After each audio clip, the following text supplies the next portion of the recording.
In this week's really useful podcast, we'll be learning why Meta is pushing Instagram NFTs, why leaked documents show Facebook's collaboration with the DHS, and a load of tips and tricks to help you make the better use of your technology.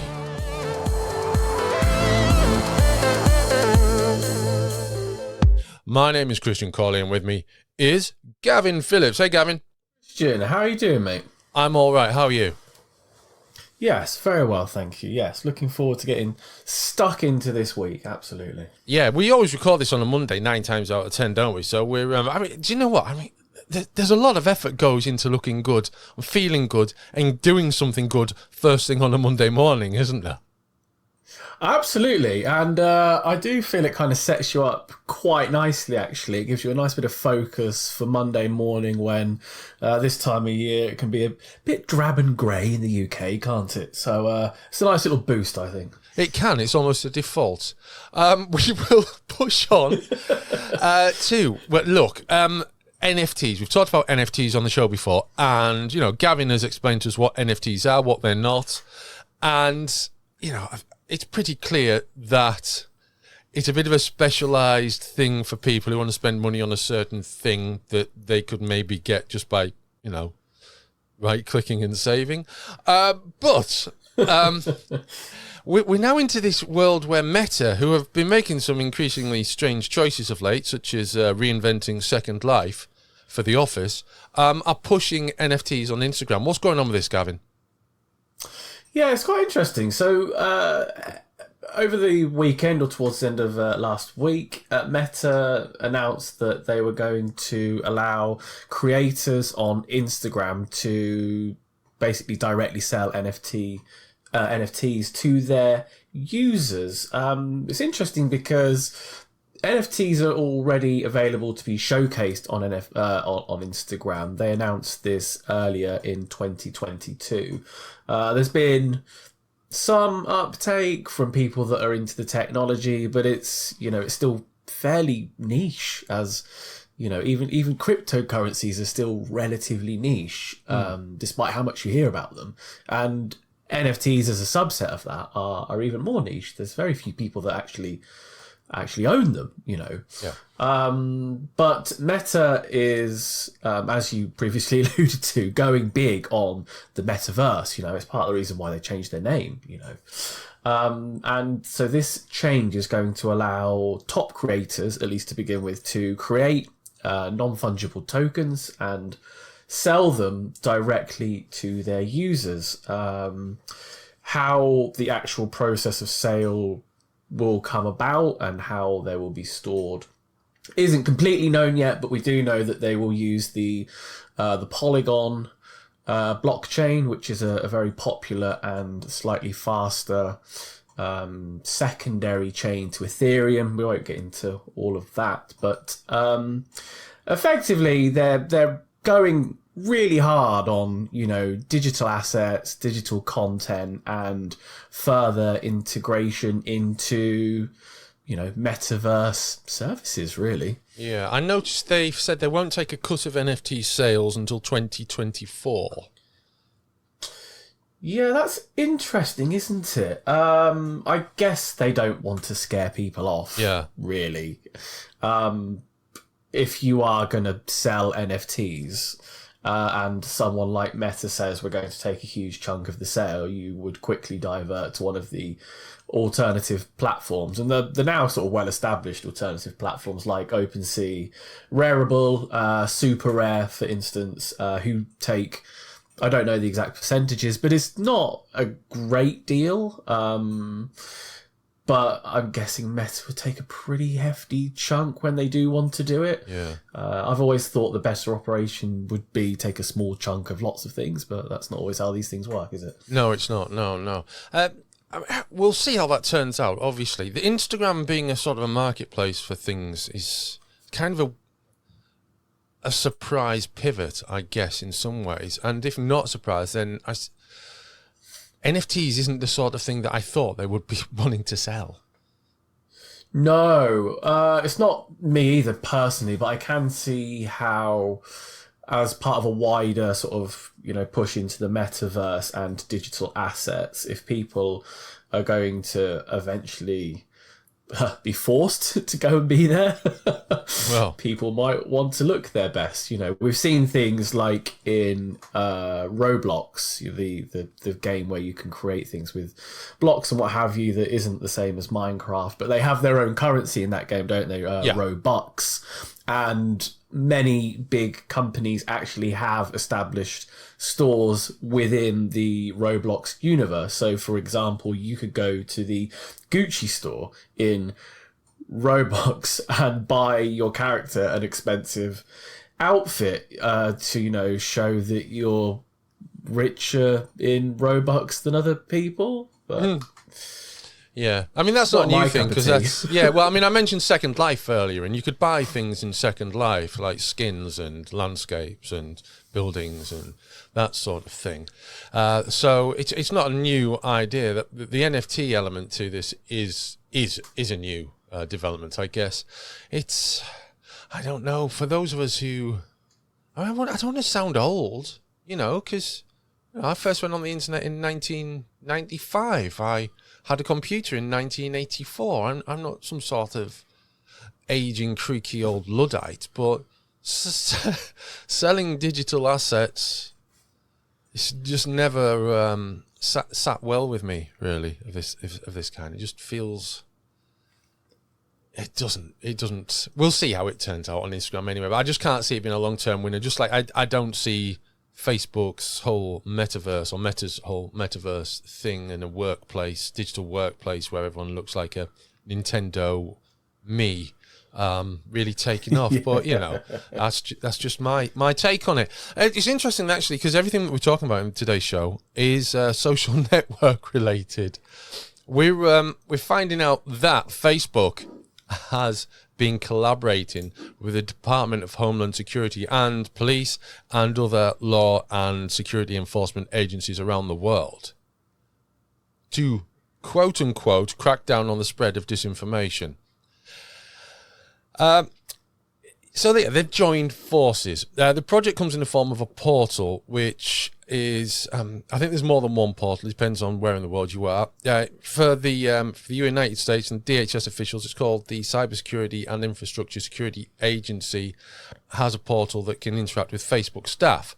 Investigative journalist Li Fang wrote that topics like withdrawal from Afghanistan, origins of COVID, and info that undermines trust in financial institutions were among the kind of contents being targeted through this collaboration. So basically, if you go on if you go on Facebook and express an opinion on something, or share something and express an opinion on that, then your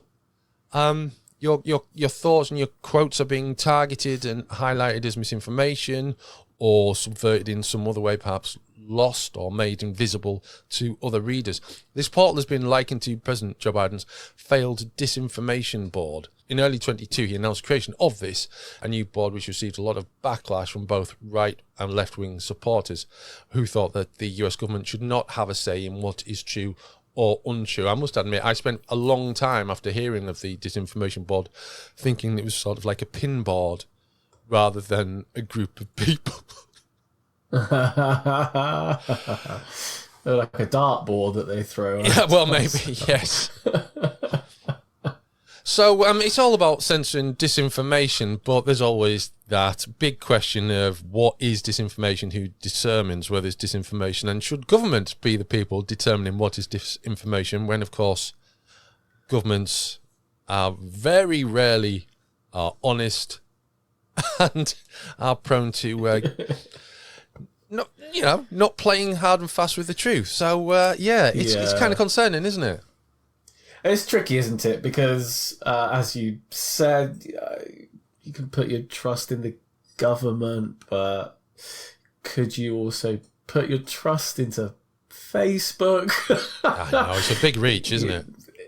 It is the big reach, and it's the question that comes about on all social media platforms, isn't it?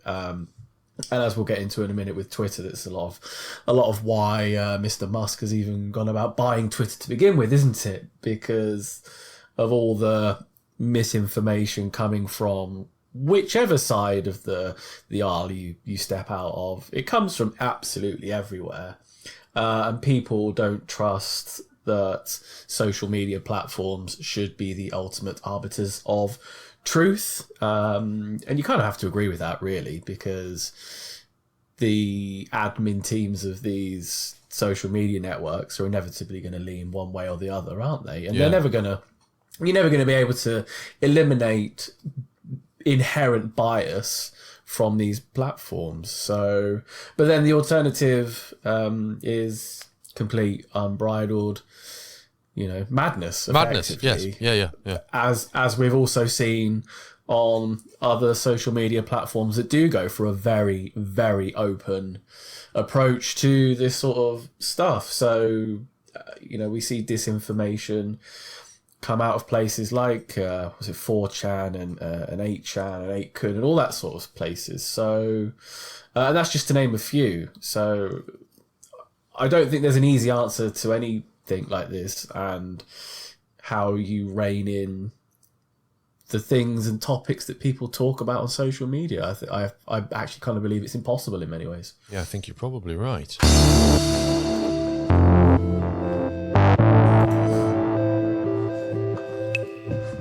Now, as you are probably aware at this point in time, and as Gavin has just mentioned, Elon Musk, who has bought Twitter, still yet to release that cologne. And lots of people are getting rather upset and deciding that they want to go elsewhere. I'm thinking actually about what Gavin just said. I wonder if maybe a lot of this, obviously there have been big things that have kind of punctuated this kind of what we're now talking about, Elon Musk buying Twitter and his reasons for doing that. I think, although there's been various things that have happened over the past 6 or 7 years that have kind of maybe fractured and splintered online conversation, I do wonder if it's actually the key element from the last US election, namely Hunter Biden's laptop, which is the thing that's really swung this. Because it was declared misinformation, disinformation, lies, and all sorts at the time, and then slowly been confirmed over time that actually it was completely true, but it doesn't matter now. And that's kind of a big deal, isn't it? Because it's and everyone then suddenly either they still believe the original kind of narrative around that, or they think it's really, really bad that it happened, and it's kind of got a lot of people cross about things. Yeah, absolutely. And once you make such a steadfast decision, this is particularly on Twitter, wasn't it? Where they're like, we're not going to allow stories of this nature to even be shared. You've effectively aligned your organisation with a specific political stance, haven't you? Yeah. And whilst this podcast isn't about politics, we do discuss the implications of these sorts of decisions, and rowing back from something like that is incredibly difficult. And the polarization that we've seen throughout the last sort of, I don't know, decade or 5 to 7 years, I guess. Yeah. These sorts of events, really put a stamp on why people are so disenfranchised with government resources and government media, and a general mistrust in, I'm doing big air fingers here, mainstream media, because I really dislike that term in general. But when this sort of thing happens, you can see exactly why that distrust is there. Yeah, I came very close to my Alex Jones impersonation then. Anyway, so with that as a sort of preface to what we're about to say, a lot of people have been looking at Mastodon as an alternative to Twitter. Now, I'm going to say it's not an alternative to Twitter. It is an open source social network. So if you were to set up a Mastodon instance, which isn't easy, you would have your own social network. Now, if you're part of a large online community, this might be a good idea. For most people, this isn't a good idea. Mastodon is part of something else called the Fediverse, which is adherents of the Fediverse get really cross when people just sort of loop the whole thing as the umbrella of Mastodon, which, I mean, to one thing, I would say Mastodon's a much more memorable name. Fediverse sounds like the fictional universe created by Britney Spears' ex-husband. And it's, you know, Mastodon, it's not worth getting upset about anyway. So you can sign up for Mastodon and you can use an existing server, and that's probably the easiest way to do it. And you'll find communities there that you can join, engage with, all that sort of thing. And they're very much localized around the world. So you'll have like a European group of servers, a US group of servers, etc. Or you can go the whole hog and create your own, which is going to require hosting, a domain name, and a lot of setup. Uses Linux. It runs on Linux. It actually runs in a Docker instance. And so it does get very complicated. It's probably best just to stick to the Mastodon instances that are available and seeing what you can find there. But I've done a kind of an outline guide, which has hopefully been recently updated by one of our Make Use Of colleagues, as to what you need to know about the open source social network Mastodon and what you can do with it and what you can't do with it. So I recommend you check that out. I've also, personally, compiled a list of alternatives to Twitter that you may consider. Number one in that is Mastodon. I know all of this, I mean, as Gavin's mentioned, politics aside, because you'll recognize some of these names as being from one side of the political aisle and others from the other. Okay, I'm not going to pass judgment on any of these things. I'm just going to give you the list. So another alternative is Gab.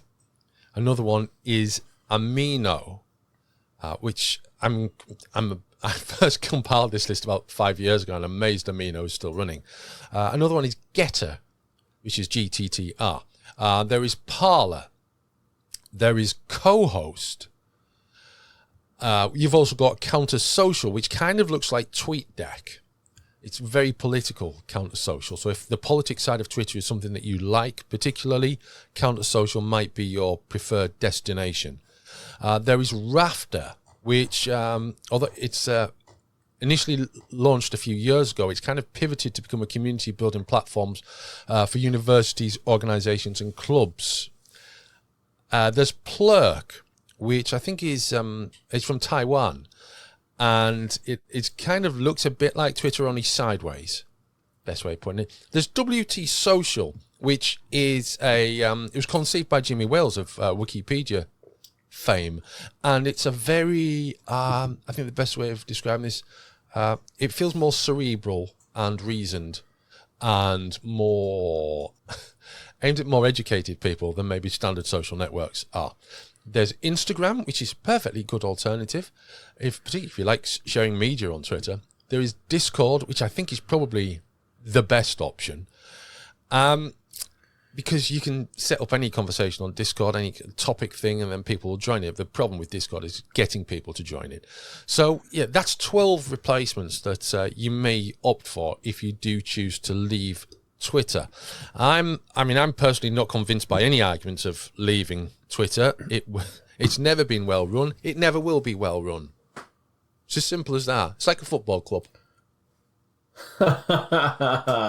But, you know, like a football club, we just keep loving them no matter what happens. No matter the hurt. Yes. I do agree with you, though, actually, Christian. I know a lot of people have said, I'm going to leave Twitter and it's going to become a cesspool. And perhaps it will become more of a cesspool than it already can be in certain places. But I'm going to stick with it for the meantime, at least, until it does become arguably much, much worse.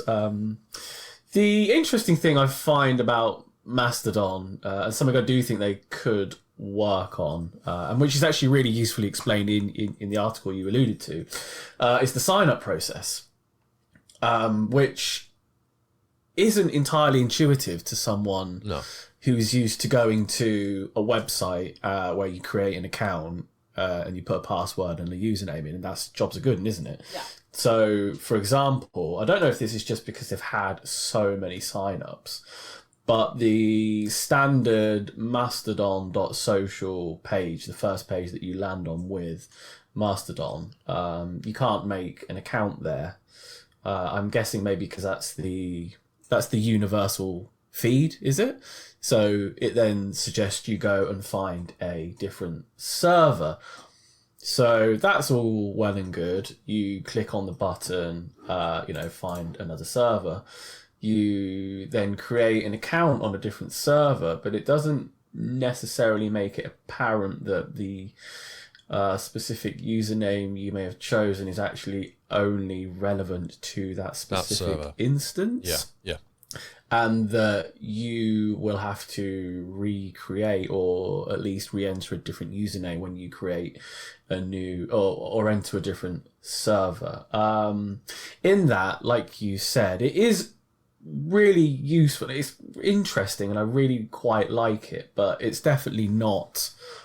It's not an out-of-the-box Twitter experience that I believe some people are sort of marking it as, is it? No, it's definitely not. And I'm a bit confused as to why people are kind of... Anyone who's gone to use Mastodon should not recommend it as something that's like easy to do and user-friendly and everything, because it's not. It's, there's a lot of stuff to do behind the scenes to get it running. And that's just setting up an account. Never mind hosting your own instance. So I think a lot of people have been dishonest about it. And maybe they have an interest in doing so. Maybe, I don't know what the motivations are. There are better options than Mastodon, as I've just gone through. So if you are considering abandoning Twitter, please check that list that you'll find in the show notes, along with everything else that we discuss in this week's really useful podcast.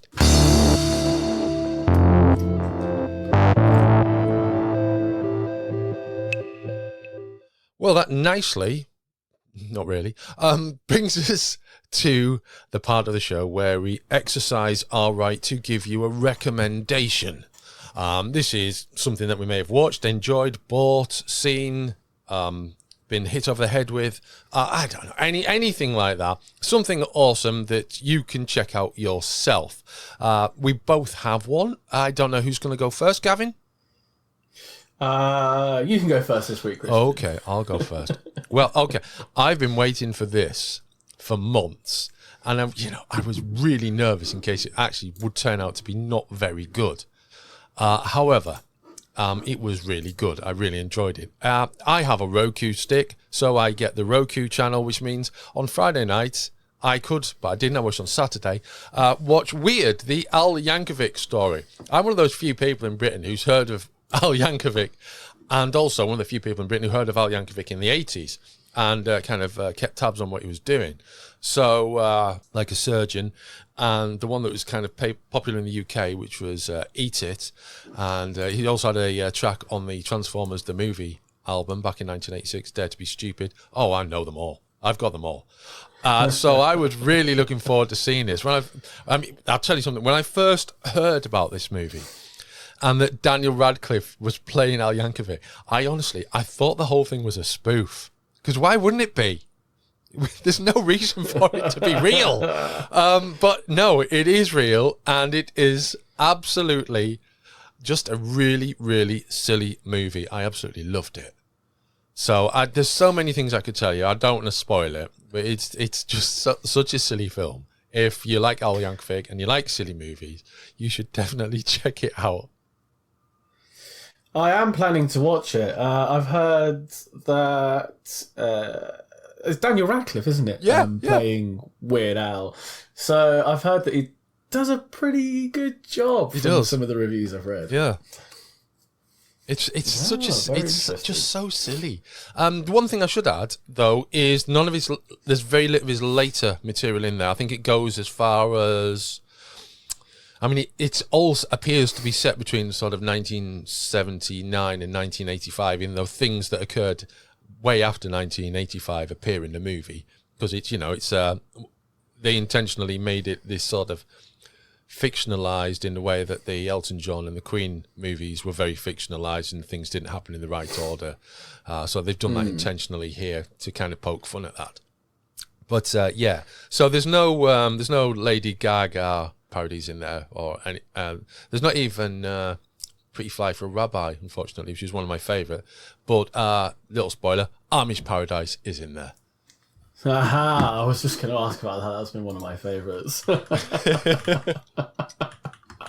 Oh god. So this week for you, Christian, I've been a little laid up over the weekend in bed, feeling a bit sorry for myself. So I've been mainly fumbling about on my smartphone, as you might imagine. Right. And during one of my darker moments, Oh dear. Oh dear. I downloaded a game called Impossible Dungeon, which is it's like an idle clicker game. This is how bad it got for a while.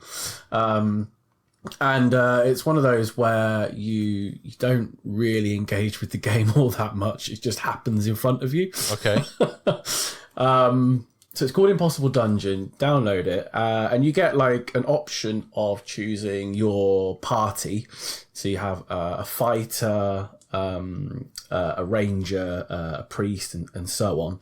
And they plow through dungeon after dungeon, slaughtering all that comes before them and questing for loot.